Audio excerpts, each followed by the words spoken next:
Plus, if you want to go to the website, jimfeist.com, just click on that football right above us. That is a link directly to the site. Jim has NFL previews, college football previews, and new members to the site get a $50 credit. All right, let's check out the Pac-12 South. A lot of good teams in this Pac-12 South. Jeff, who do you think is the team that might be the team to beat? Well, UCLA is one of them. Last year, 10-3, 5-8 against the spread. Remember, early in the season last year, they were kind of overvalued. They were favored by 10, 15 points, and then they barely won. But then they got things straightened out toward the end of the season. It looked like a pretty great team. This year they returned 9 on offense, 8 on defense. Of course, Brett Huntley's gone, but true freshman Josh Rosen, one of the top quarterbacks in the country, should step in. His nickname is Chosen Rosen. In the spring game, he was 13 of 17 with 2 TDs and an interception. Also, junior Jerry Neuheiser has some experience, but looks like Rosen's going to be the guy. Running back Paul Perkins averaged 6.3 yards per carry. They also have running back Nate Starks, Craig Lee, and Stephen Manfro. The deeper wide receiver with Jordan Payton. He had 954 yards receiving last year. Plus, you have Devin Fuller, Mossy Johnson, Thomas Duarte, the entire offensive line return. So on offense, UCLA is going to be another juggernaut, especially if this freshman quarterback works out the way everybody thinks he's going to. Defense for the front seven return. They have a new defensive coordinator, Tom Bradley. Last year he was assistant at West Virginia, but you remember he was at Penn State for more than 30 years. And then he took over. He was an interim head coach when Joe Paterno got forced out. 2 starters are back in the secondary. So once again, UCLA has there should be another great team for Jim Mora, but they're in this tough conference here. And they'll probably lose a couple games. They seem to do it every year. Every year they seem to lose a couple games that they probably shouldn't, and it ruins their national title hopes. But they still have a good season. This year they open a home against Virginia, at UNLV, home versus BYU.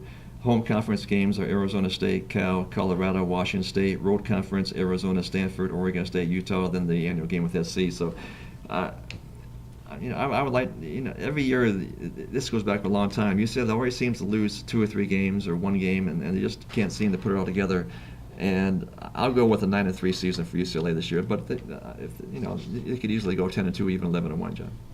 Chosen Rosen, did you come up with that name? No, you came up with that name.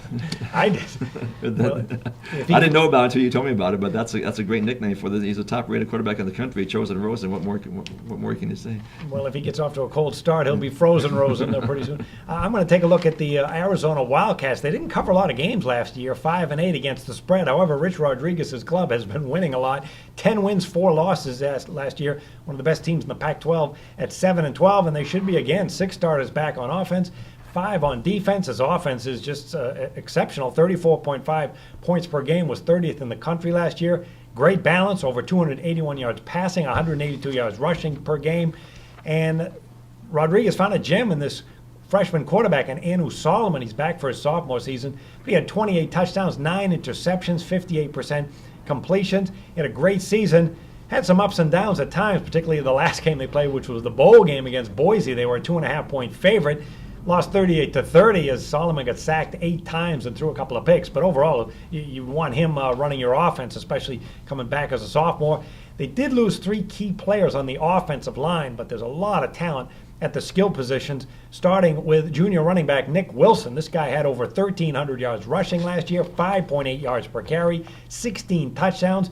5'9" senior Jamali Grant is back. He had 718 yards, a lot of experience, and should be a very potent and balanced offense. Now, the defense gave up 28.2 points per game. That was 80th in the country. Probably a little bit better than that because they were pretty decent at forcing turnovers, 13 fumbles, 13 picks overall. They run an unusual 3-3-5 defensive alignment, and when you do that, you really need a lot of depth in the secondary, and they do have some concerns there as they lost 3 safeties as well as their top cornerback. However, Rodriguez has assembled some depth. Plus, the line has senior linebacker Scooby Wright back. This guy is just a force, was the Pac-12 Defensive Player of the Year, 14 sacks. So there's a lot of upside with this defense, and the offense is going to be one of the best in the country again.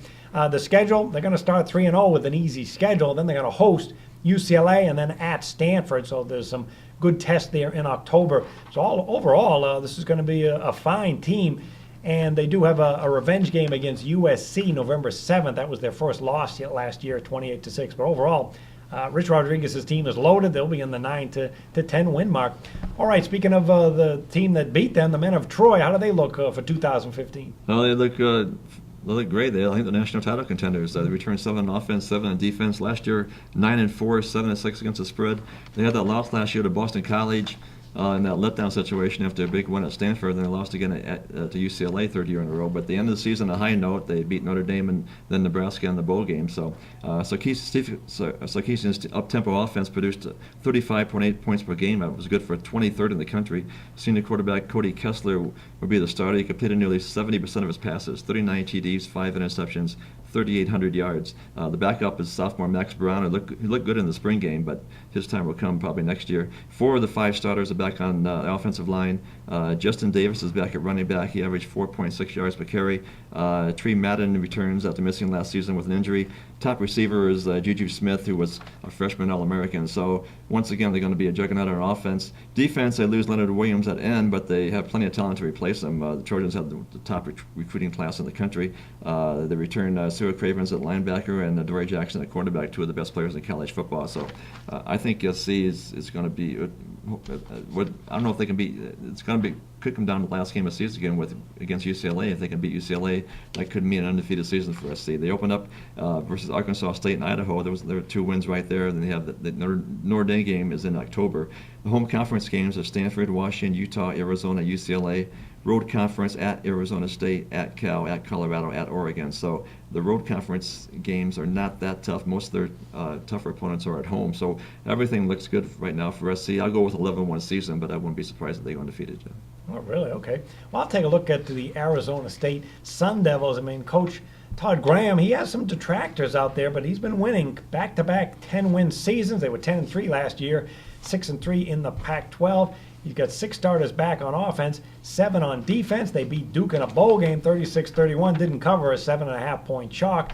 But he's got a very good offense for this season. They average 36.9 points per game. That was 17th in the nation. Tremendous balance with passing and rushing, 33rd in the nation in passing. And he's got senior quarterback Mike Berkovich back. He hasn't played an entire season because of injuries, but last year 12 touchdowns and 4 interceptions.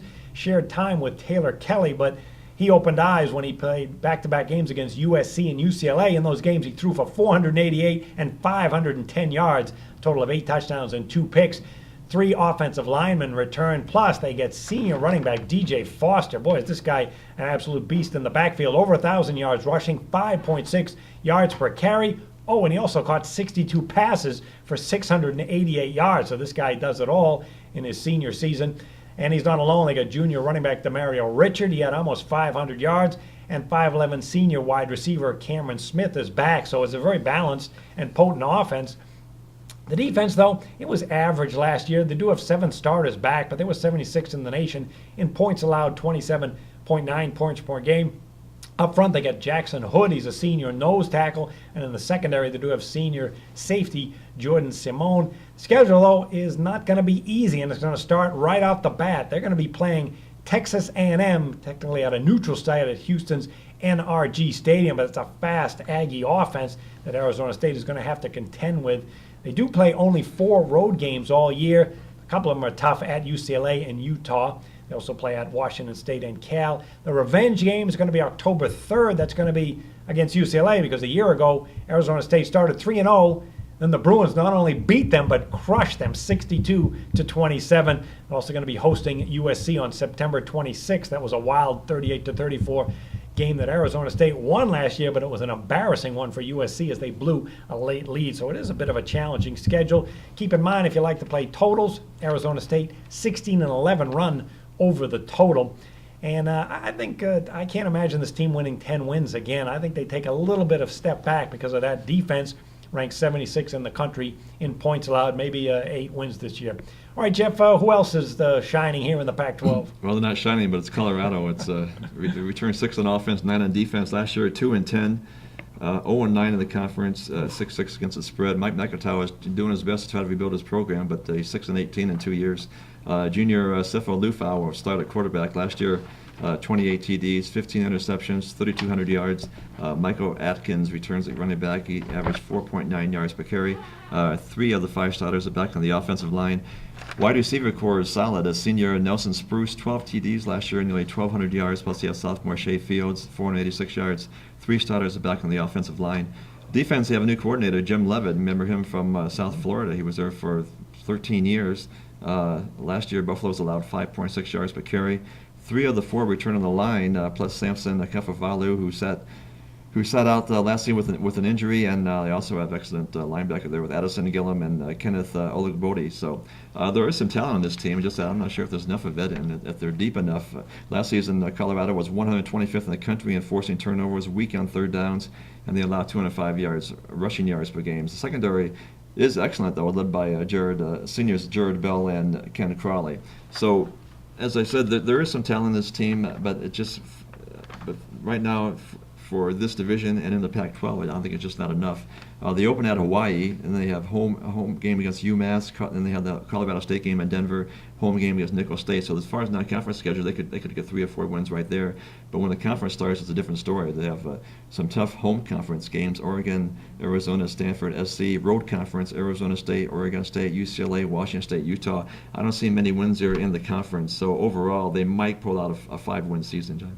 Okay, coming up the rear here will be the Utah Utes, but they're not going to finish in last place as Kyle Whittingham's team is off a terrific season of 9-4 straight up and 9-4 against the spread as they surprised a lot of people. It's a very strange off season though for the Utes because Whittingham got himself a contract extension, but the school refused to give raises to the assistants, and a whole bunch of them bolted.